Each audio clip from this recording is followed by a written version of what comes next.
I moved to Sierra Valley in 1977 after graduating from the University of Idaho. My first impression of this beautiful alpine valley, surrounded by forest lands and fed by mountain creeks, was, this is God's country. Sierra Valley hasn't changed much since those first years, thanks to the commitment of local ranch families and town residents.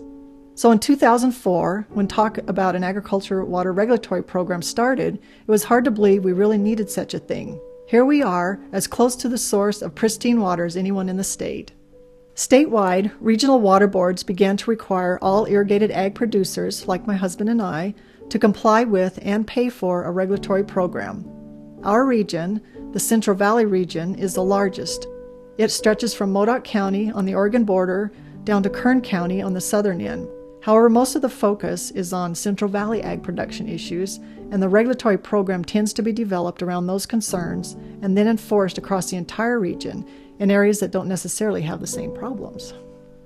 Most of us here in Sierra Valley were convinced that with some initial monitoring we could show that water here is clean and that cattle grazing and hay production in these mountain watersheds has little to no impact on state waters, making strong regulatory intervention not really necessary. So we formed the Upper Feather River Watershed Group, and I stepped up to serve as the executive director. Our goal is to provide a peer group to help share knowledge and involve as many local ranchers in this water quality thing as we can. So now I am involved at several levels, as a lifetime cattle rancher who relies on water for grass and hay production, as part of the water monitoring team, and as a representative for the group at the Greater Coalition and regional meetings. Working with the ranchers to collect samples from the creeks that supply our surface irrigation water has given me a chance to visit with more of my neighbors, and I'm encouraged by their own desires to take care of this resource. I remember one cold, blustery spring day, we met up with a rancher to locate some sampling sites on his place.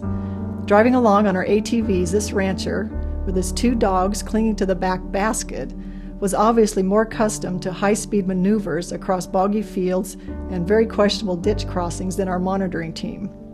He led us to find 3 ideal sampling sites on his 10,000-acre ranch. You have to give these guys credit for stepping up to the plate and giving the monitoring team and university folks access to their private property.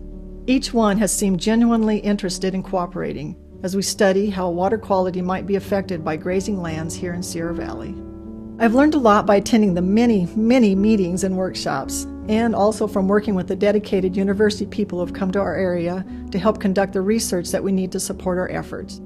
I'd like to think that they might have learned something from my rancher perspective as well. In fact, we rely on this shared exchange and research to provide data that will demonstrate that grazing management practices and water quality efforts are compatible.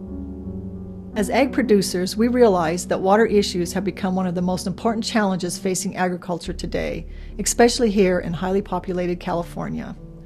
Our task is to convince decision makers and the general public as well that water used in ag production is as important as water for residential and recreational uses.